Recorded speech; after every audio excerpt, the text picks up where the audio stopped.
it's the little things in life that make me happy, but it's also the little things as well that bug the shit out of me. So hi guys, it's True here, bringing you another episode of True Talk, and this is my experience and initial thoughts after unboxing the Xbox One X Scorpio edition at about 10 PM UK time last night. Due to a late delivery and family commitments, wasn't able to break the seals until then. I won't bore you with details of what was in the box, because I'm sure you all know by watching other unboxing videos what was actually in there. But this is leading you through my experience of setting the console up. So first things first, and I immediately tweeted out about this, the power cable's only a metre long. That bugged the hell out of me. Luckily, I managed to get it plugged in. Unfortunately, I have to angle my console ever so slightly so it does reach. Otherwise, the wire would have been too taut to reach the plug socket, which I didn't really want to do, because it would constantly be pulling it to one side of the socket. It's pulling itself out, and that probably wouldn't do the console over time much good, and I could see it eventually not working correctly. So this isn't just a problem related to Microsoft, it's a problem related to most electronic companies nowadays. They're very tight on the length of cable they give you. Now, the One X is supposed to be a premium product. Now, give us the luxury of a lengthy cable, please. Especially when you've done away with the power brick, which did extend the cable. So obviously you used to get a bit of length of wire that the power brick was attached to. Then you obviously plugged the now just bog standard power cable into the power brick, so you got more than a meter. Now you're just getting 1 meter of power cable, and I just think it's just ridiculous. I mean, I bought an iPad recently as well, last 3 months, and they're even worse. So shit you not, you get, I think you're lucky if it's 50 centimeters, that's half a meter in length. So I don't know why these electronic companies or large companies think that we all sit huddled around that plug sockets. It's just getting stupid, you know what I mean? Especially like with an iPad. I know this is an Xbox video, but especially like with an iPad, you haven't really got the luxury of using it and charging it at the same time, unless you are literally sat next to you and huddled around your plug socket. It's just absolutely crazy. And like I say, as a premium product, I would expected a longer cable than 1 meter. We'll then move on to the HDMI cable. Now, I didn't take a picture of this, but if you have a look at the picture of the power cable I tweeted out, you'll notice it's all coiled up. Now, the HDMI was in the same situation. It was coiled and fastened with 2 clear plastic binds, which you had to rip off. Unfortunately, they retain their coiled nature, because that's how they've been compacted and fastened together. Now, I don't know how it is in like the US or anything, but a lot of people in the UK don't have these big open plan rooms where they game in, or living areas, and don't have the luxury of just freely walking behind the back of their television on entertainment units and plugging said cables in. A lot of people here in the UK have mini-NAC entertainment centres, or cabinets or drawers or things such as that, and there's normally we like our wires out of sight, and there's guide holes, so you plug your HDMI into your television, stick the wire through a guide hole, it drops down, you relocate it through another guide hole further down the unit and house it back into your appliance. This time obviously it's the One X. Now, because the wire's been coiled up, it's retained its coiled nature, and it's constantly trying to retract back into itself. Now, trying to drop it down the back of the unit, which, bear in mind that this is mainly out of sight as well, was hugely problematic, because it wouldn't just simply drop down and be able to pull it through the hole lower down in the unit.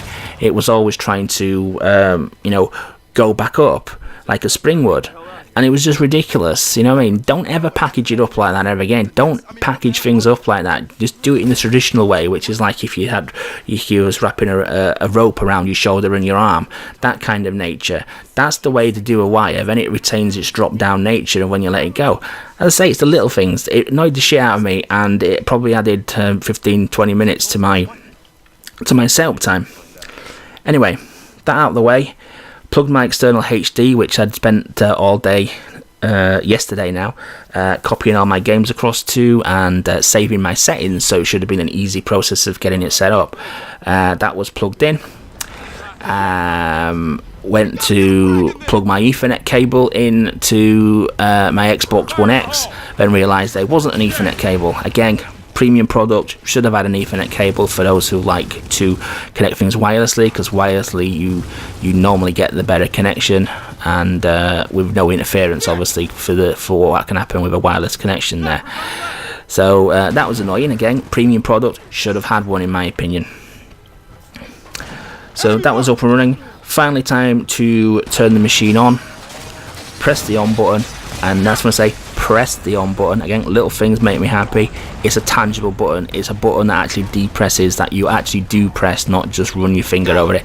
I hated the touch sensitive buttons of the original Xbox One. I don't know what kind of buttons the One S has, because I don't actually have one of those. Mine's a day one original Xbox. But I hated the touch buttons. I really hated those. The amount of times I'd knocked those on by accident when I was cleaning the console was, unbelievable. So really glad a tangible button has returned there. Same with the disc tray as well. The disc tray has the same tangible button as well. I'd say it's the little things that piss me off, and it's the little things that bring a smile to my face. So machine's on, we get the brilliant new startup screen, which unfortunately I won't see an awful lot because I do have my console on instant on all the time. It asked me to assign a control pad, so I unwrapped the Scorpio Edition pad. Don't care for it much, if I'm honest with you. The texture of it feels horrible. The design they've gone for the back plastic feels very rough in my hands. It's kind of like is it diamond? I'm not sure. It's kind of like got a dimple texture to it, or a funny fine little dotty texture to it. It just feels wrong. It feels uncomfortable. I'm sure the pad's going to be a perfectly fine pad, because the Xbox make the best pads in my opinion. The Project Scorpio right in down the middle, yeah, not that fussed about that. And another little bugbear of mine, I hate it when the buttons are just black and grey. The ABXY buttons are just black and grey. I prefer them much when they're coloured. So I didn't even sync my Scorpio Edition controller up. I just reassigned my Elite controller. And before anybody mentions, yes, the Elite controller does have the black and grey buttons as well, which is a bit of a which is crap, to be honest with you. But would have been nice to have been able to have the option of having coloured buttons, since you were paying a hell of a lot for the Elite pad anyway.